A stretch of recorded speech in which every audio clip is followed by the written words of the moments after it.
This presentation is brought to you by Arizona State University's Julianne Wrigley Global Institute of Sustainability and a generous investment by Julianne Wrigley.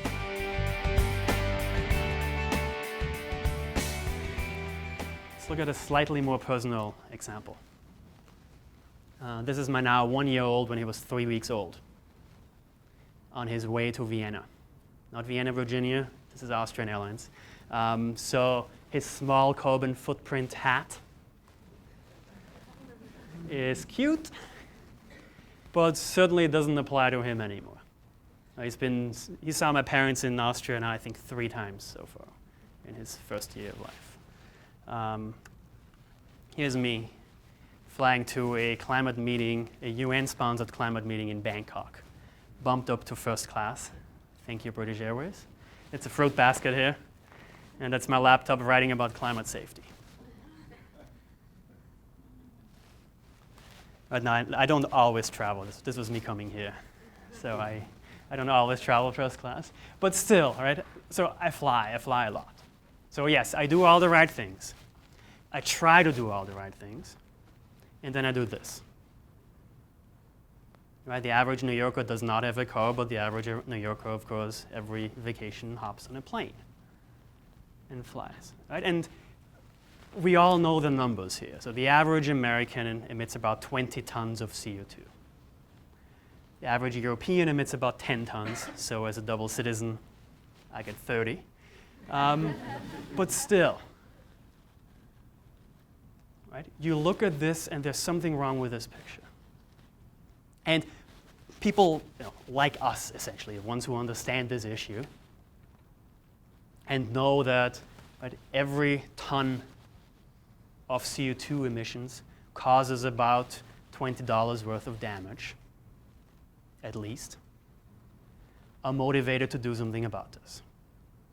Right? And you can, in fact, go to terrapass.com, spend $20 and have someone plant a tree or cover a methane pit on your behalf to offset the emissions that your flight has caused. And of course, working for an environmental NGO, EDF does that for all my flights.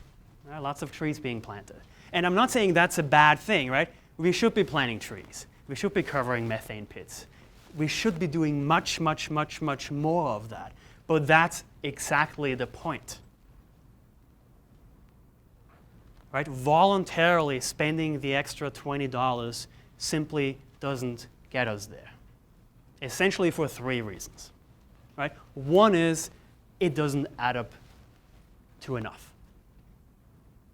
Right? It's maybe many of us here in this room who would consider spending $20 extra voluntarily to offset our emissions, but it is clearly a niche market. TerraPass, the biggest site out there one of the biggest sites out there for offsetting your emissions, has a customer database of about 10,000 people. Right? It is a tiny, tiny niche market. It simply doesn't add up to enough. Now, a second point is it may actually be counterproductive. So it's not just TerraPass. You can actually go to some airlines' websites. First, you pay for your ticket. They make sure that happens. And then you get the option to spend another $20 to offset the emissions that your flight will have caused. Now, they don't do that to make you feel bad about flying. You can be pretty sure about that. Right? They do that to make you feel good about flying and to do much, much more of it, of course. And in fact, people do, right? So if you can feel good about going on your eco vacation in Costa Rica, well, you may well fly more as a result. It's anecdotal evidence, but pretty solid evidence. If the airline puts it on their website, there is a reason for that. I'm actually also pretty sure that airlines discriminate by zip code when they do that. So if you purchase your plane ticket and you check out with an address that has you located in Berkeley, Boulder, Brooklyn, or Boston, or Tempe for that matter, you get the choice. If you check out from certain other locations, I don't know for a fact, but you probably don't. For a very, very good reason as well. right? That's the second problem. Now, still nothing actually compared to the third problem with this, which is this does nothing for the incentives of the airline. Right? They don't fly more fuel-efficient planes. They don't optimize their routes, nothing like it. They put a tree on their annual report. They paint the tailwing green. They have the CEO come out with an amazing Q&A in the In-Flight magazine talking about their amazing achievements in putting solar panels on their office buildings, for example. But nothing to the scale that actually makes the planet notice. This voluntary system simply doesn't add up to enough, and in this case, it may actually be counterproductive. Right now, airlines, of course, do react to prices. Right? So the price of fuel goes up, and the actual time between takeoff and landing, not what's printed on your ticket, but the actual time goes up by a few minutes, but still. So on average, airlines fly their planes more slowly as the price of fuel goes up because you save on fuel costs. So clearly airlines react to incentives. Just not based on sort of the typical green answer of saying, let's voluntarily do something about it. It is through the price system. Now, there is in fact an answer out there.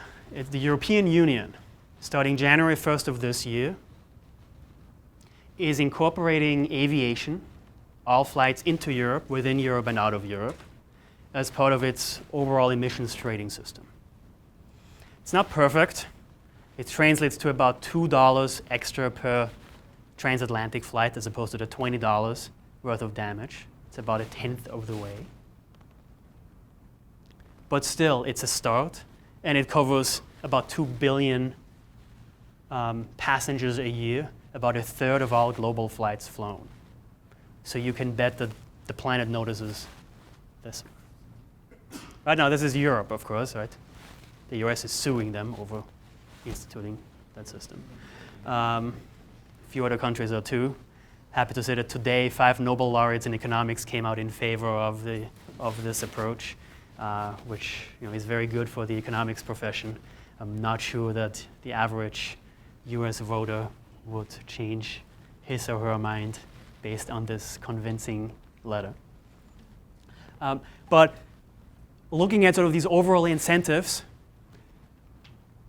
they don't just work, but in fact there's also a lot of momentum in that direction, which actually is the surprising thing, especially looking at the US situation. Right? So you have Europe with its fairly comprehensive cap and trade system. Actually, globally, you have India has a coal tax, a price on coal. China, as part of its 12th five-year plan, is experimenting with 7 local cap and trade systems, regional cap and trade systems. Australia just passed the carbon price. New Zealand has one. Canadian provinces do.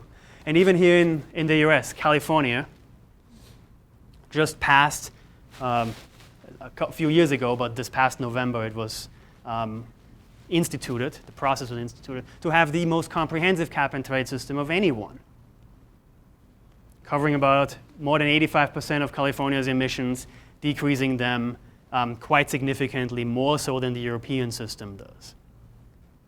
So there clearly is momentum, there clearly is hope in that direction. And in fact, that may well be the way to go. Right? So is something like this, comprehensive carbon pricing, comprehensively looking at the right incentives, going to happen in Washington anytime soon? Well, not the next 6 months, not the next 8 months either, of course. But when the climate bill, fizzled in the Senate a couple years ago, environmentalists were outspent 10-1 by fossil fuel interests. It was 2 years ago. Last year in California, it was 3-1 the other way. Clean tech interests outspent fossil fuel interests 3-1. So yes, money speaks. In this case, it spoke in the right direction. Right? So it's easy to get disenchanted when looking at the national level. It's equally easy, I'd like to think, to be at least a bit hopeful looking at the state level. And of course, this wouldn't be the first time that California provides an example for the nation when it comes to environmental policy. And it's certainly not the first time that a state-pioneered system would serve as a template for the nation overall. But it was a liberal governor in conservative Massachusetts who pioneered Romney Care, and 4 years later it turned into Obamacare for the country. Maybe once again we have a conservative governor in liberal California, Arnie in this case, pioneering cap and trade, which hopefully sometime soon will turn into a comprehensive answer for the nation. It's certainly the only answer that can work and that has been shown to work very, very well, right? So every time we did manage to do something like this, it got let out of gasoline in the 80s. It banned acid rain to the history books in the 90s. We've been extremely successful replenishing fisheries through a system very similar to this. And the European example as well shows that emissions, even for carbon, do in fact respond to incentive systems like that.